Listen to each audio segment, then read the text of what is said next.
Good morning, my dear friends, and a very warm welcome to all of you. As you already know that we are doing the revision of the theory portion, we have already completed chapter number 1, chapter number 2, complete revision. Now in our today's session, we are going to see the revision of chapter number 3. Some part we have already revised. Try to recall what we did in our previous session. We did some of the topics of chapter number 3. We have revised about gravitation. What is gravitation? Whenever any of the planet or anything it is trying to pull anything towards itself, then it is exerting some kind of gravitational force. It may be Earth, maybe any other planet, or maybe Sun. So, then came the Newton's law of gravitation. What was the Newton's law of gravitation? Newton's law of gravitation was that every object in the universe attracts every other object with some force.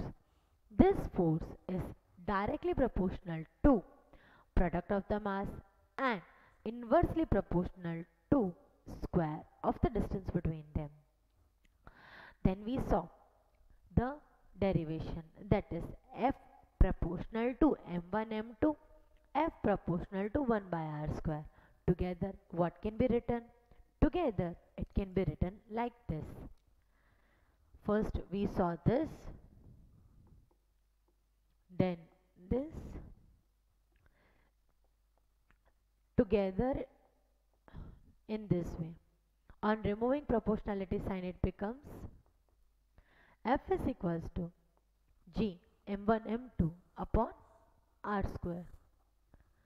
This is how the gravitational force derivation can be done. Then the universal gravitational constant, okay, that is this G.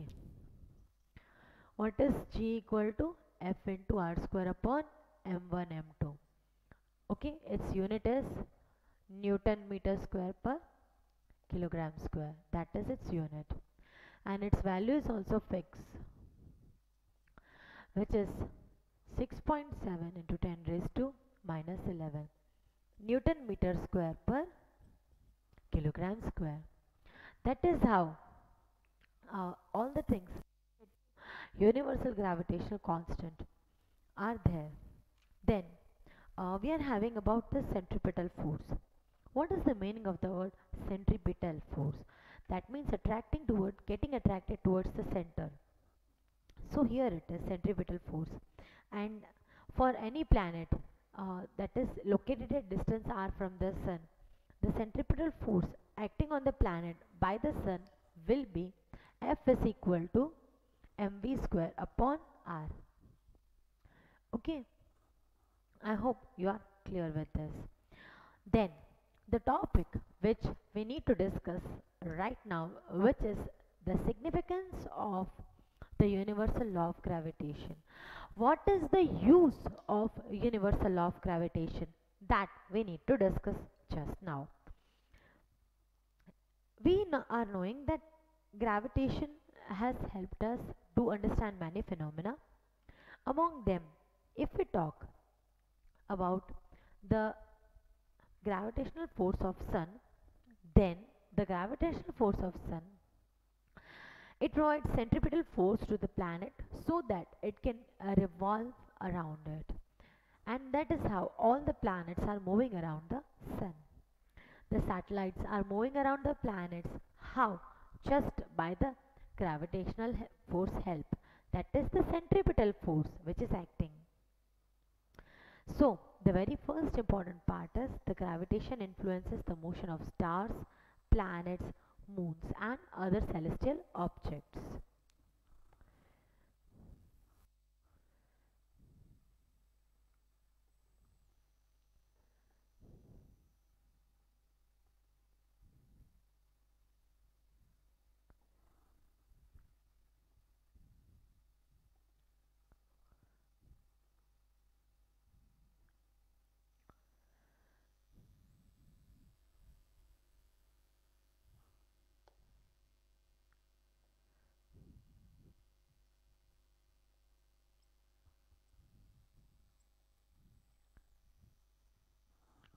Coming to the next significance. atmosphere cover around the earth is existing. Why? Just because of the gravitational force. The gravitational force of the moon is weak, and so only it is not able to hold the gases, and so atmosphere doesn't exist over there. So thus it may be stated that no life would sustain on earth if it had no gravity, because the important thing that is necessary for life, which is the atmosphere, that is holded by gravity.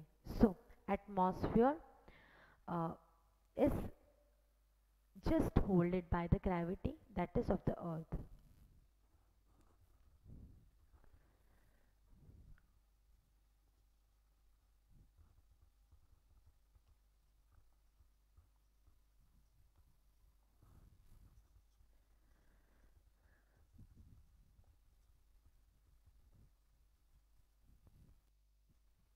Now let us move further on the next particular part.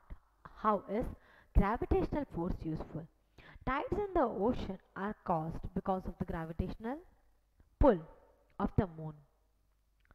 So this is how water level in the ocean it rises just because of the gravitational pull of the moon.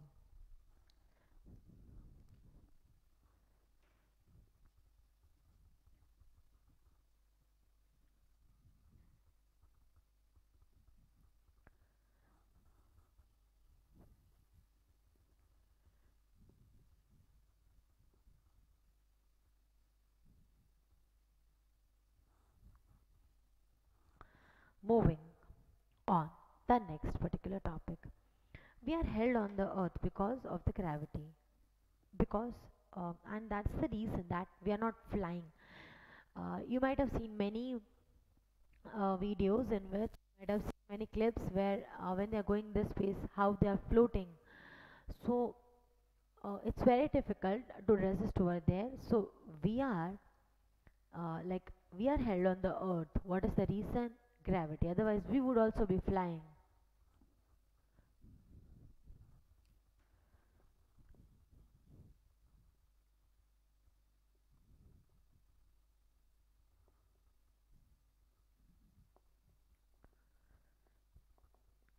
This is the significance of gravity.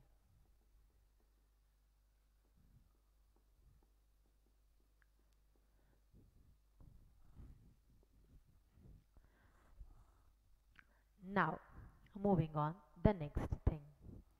Study of the solar system and space could not be possible without gravitational force. And because of the gravitational force, the artificial satellites that we are launching, they are moving around the earth or somewhere around the moon, somewhere wherever we are sending them, they are going and they are moving around and giving the information.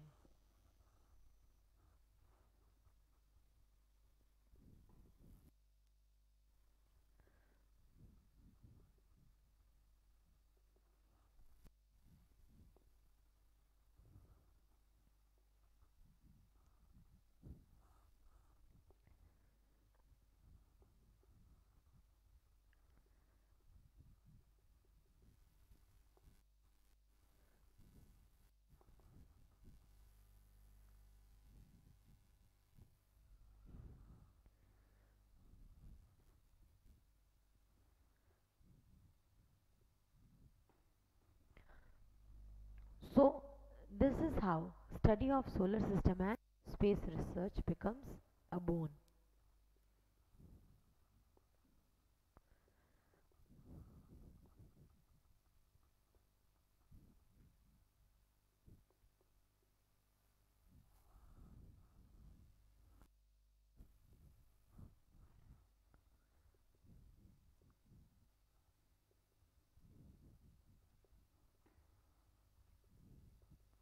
So this is the significance of gravity.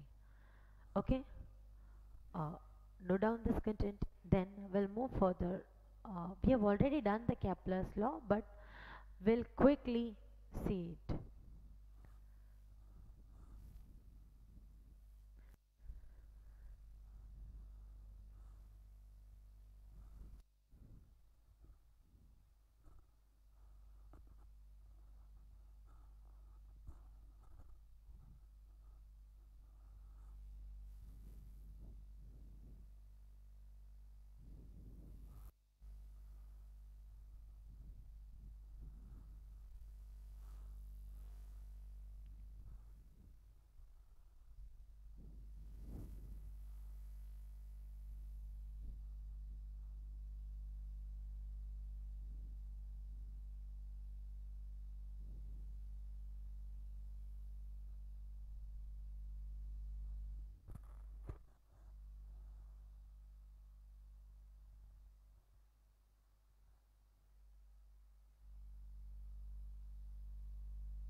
Hope that you have noted.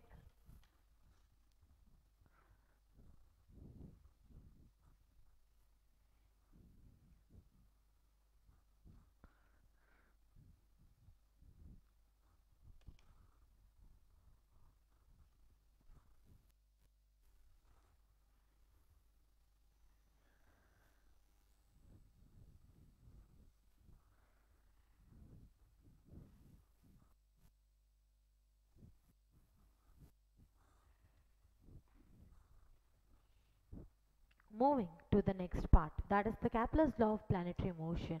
What does the Kepler's law of planetary motion state? It was John Kepler who studied about the motion of planets around the sun, and he postulated three basic laws to explain the motion of planets, and he termed it as Kepler's law of planetary motion. Now, what is this Kepler's law? Kepler's law is all the planets are moving around the sun in an elliptical orbit with sun at one of its focus. We have already done even in the revision, but quickly we are revising it. Coming to the second part, that is the Kepler's second law of planetary motion, which states that all the planets, like when they are moving in that area swept by the planet in equal time interval is equal. That means an equal interval of time it will cover up equal area, no matter like in whichever duration, like 2 years, 3 years, a fixed duration you consider, and the area that it has covered will also be fixed. Then Kepler's third law of planetary motion. It states that square of the periodic time is directly proportional to cube of semi-major axis. That is t square proportional to r cube. So square of the periodic time is directly proportional to cube of semi-major axis. From that, try to recall, we have derived the Newton's second law of planetary motion, that is F proportional to 1 by r square. After that, we are having free fall. Now, what is free fall? Free fall means whenever initial, like important thing about it, the free fall is the initial velocity of the object is considered to be 0. Okay, if the initial velocity is 0, then uh, what will happen? There is one very small example which is given. What had Galileo done? Galileo, he throwed simultaneously dropped. That means he dropped three balls, iron balls that are having different masses, and all the three balls they reached at the same time. So what can be concluded from this? Very important statement that can be concluded from this is acceleration due to gravity acting on an object is independent of its mass. Okay, very very important statement.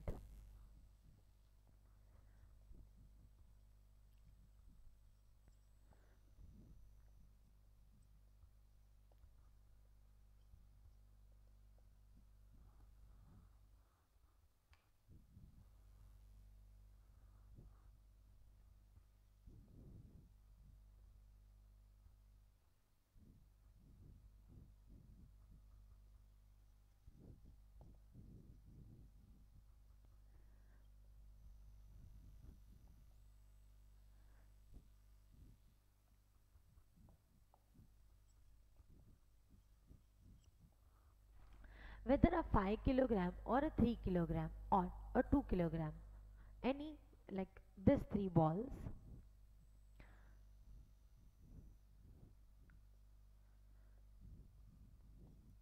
when this is reaching, it is taking say 5 seconds. This is also taking 5 seconds. This is also taking 5 seconds. It is taking equal time to reach the bottom. So this states that acceleration due to gravity acting on the object is independent of mass. Then another one thing was done, that is the feather and the stone, they were dropped. The feather reached the ground late. Now what was the reason? The feather, it is light in weight and moreover it has more surface area, so the friction of air resisted it in reaching to the earth, uh, as quickly as the stone could reach. So that is the reason what he had explained.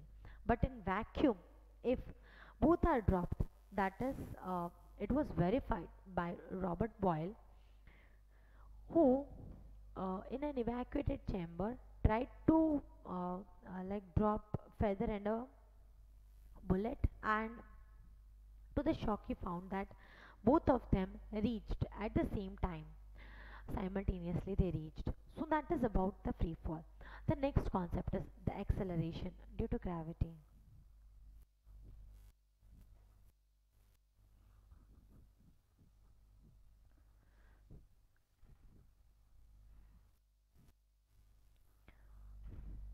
That is small g. Acceleration due to gravity is denoted by small g, and its SI unit is uh, meter per second square. If we talk about how is the Earth's gravitational force different, then yes, it is different at even different places. If we talk about the Earth, then it is uh, a, sphere. It is like an orange that is flattened at the poles, and so somewhat something like this. At the poles it is flattened, so polar radius, this is equatorial radius. Polar radius is less than equatorial radius. Polar radius is less than equatorial radius. So gravity at uh, the gravitational acceleration at poles will be more than gravitational acceleration at Earth. Why? Because of this concept. F is equals to m into g, that is mass into gravitational acceleration, and F is also equals to g mm by r square. Okay, both of them are force that are acting on an object of mass m. So mg is equals to gmm by r square. This m will get cancelled out, so you are having gravitational acceleration as gm by r square. Here, more the radius, less the gravity. Less the radius, more the gravity. If the radius of the pole is less, then there the gravity will be more. Next is this proof that g is depending on the radius. So that is about the gravitational acceleration. One of the very important point regarding the g is small g. It is independent of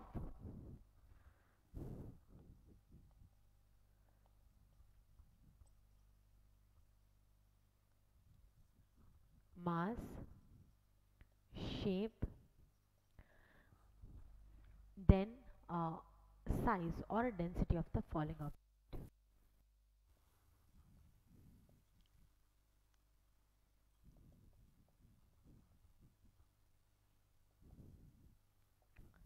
Irrespective of its density, size, shape and mass, g will remain constant, and that is approximately equal to 9.8.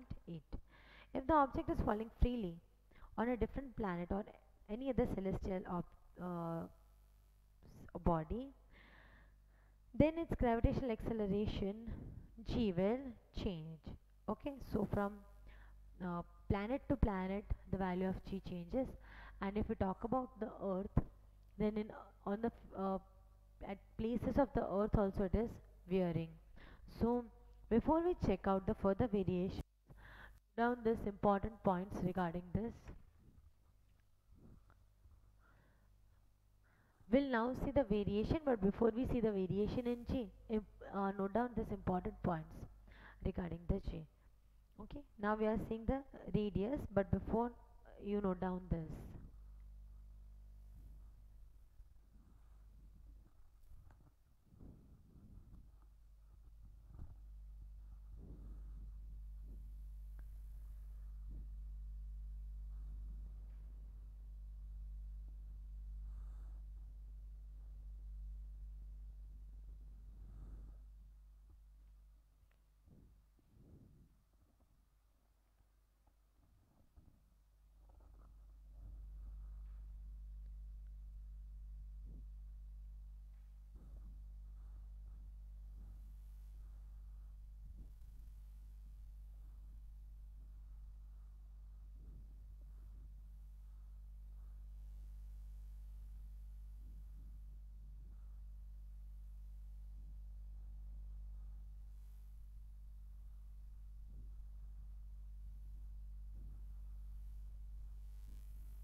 I hope you have noted.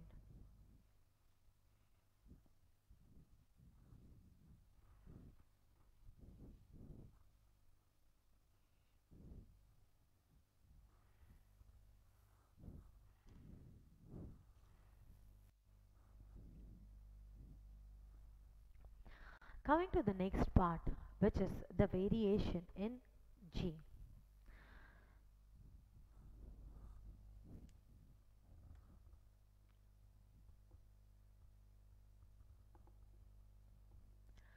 First of all, we saw that the polar radius is less than equatorial radius. Therefore, the gravity at pole will be more than the gravity at equator because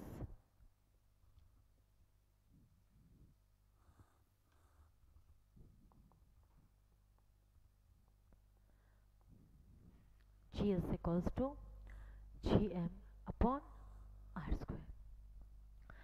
Next, second point, at height h, if the object is raised at height h, in that case the gravity will get reduced.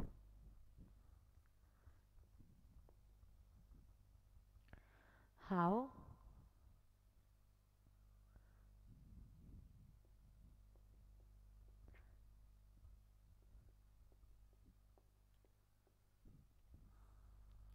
R plus h the whole square it becomes.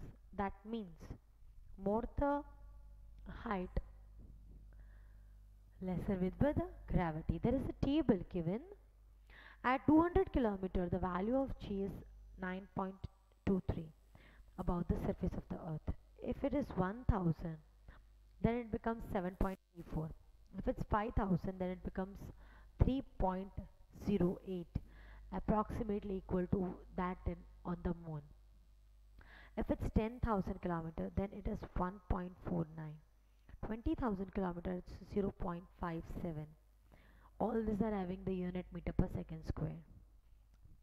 30,000 kilometers, then it is 0.30 meter per second square. That means if the object is reaching 30,000 kilometers above the surface of the earth, then it can leave the surface of the earth.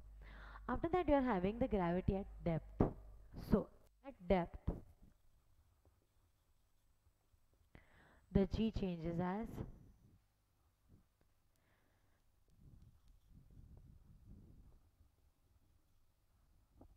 the gravity at depth is equals to gravity on earth, and in bracket you are having 1 minus d by r. Just multiply these things, and you will learn about its whole of the changes in your higher classes in detail. Okay, now after this you are having the difference between capital G and small g. If we talk about the capital G, then capital G is the gravitational constant that is having the value 6.673 into 10 raised to minus 11. Its value is fixed in whole of the universe. While small g, it is the acceleration due to gravitation. Its value is differing even from one place of the earth to another place on the earth. As we know that even on the equator and the poles, the value of small g is different. On different planets, its value is different. Unit of g, that is big G, is Newton meter square per kilogram square, while that of small g is meter per second square. Okay, so that is about its difference. So note down this, then we'll move further. Be quick.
hope you have noted.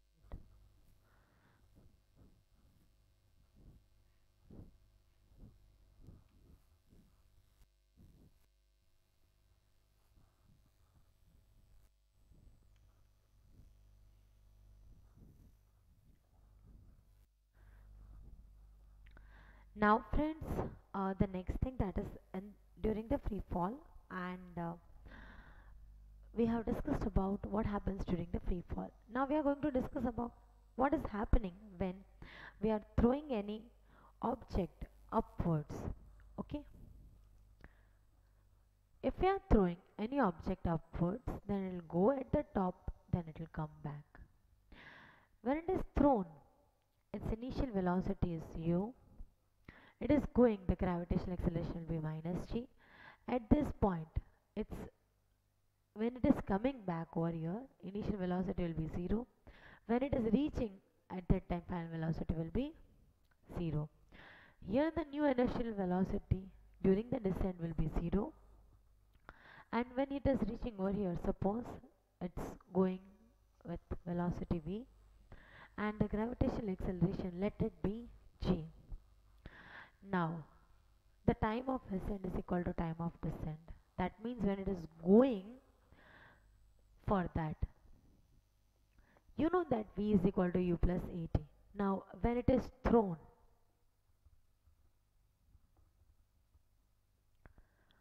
at that time final velocity is 0, initial is u, a is what? It's minus g into time of ascent. Therefore g into time of ascent is equal to u. Therefore the time of ascent will be u upon g.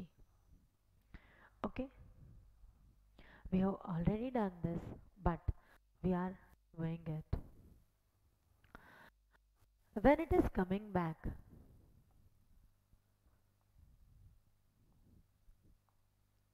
at that time v is equal to u plus at. Here the final velocity is v, initial is u, g into time of descent. Therefore v is equals to g into time of descent. Therefore t descent is equal to v upon g. If u is equals to v, then if both these are equal, then time of ascent is equal to time of descent. That means time it is taking to reach to the peak will be equal to the time that it is coming back. This is one of the very important derivation which can come in 4 to 5 marks. Okay, so I hope you are clear with the derivation, and you have to like write it properly with the basic things which are given. Please note down this, then we'll move further. Be quick.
Friends, I hope you have noted down the content. Now, let's move further.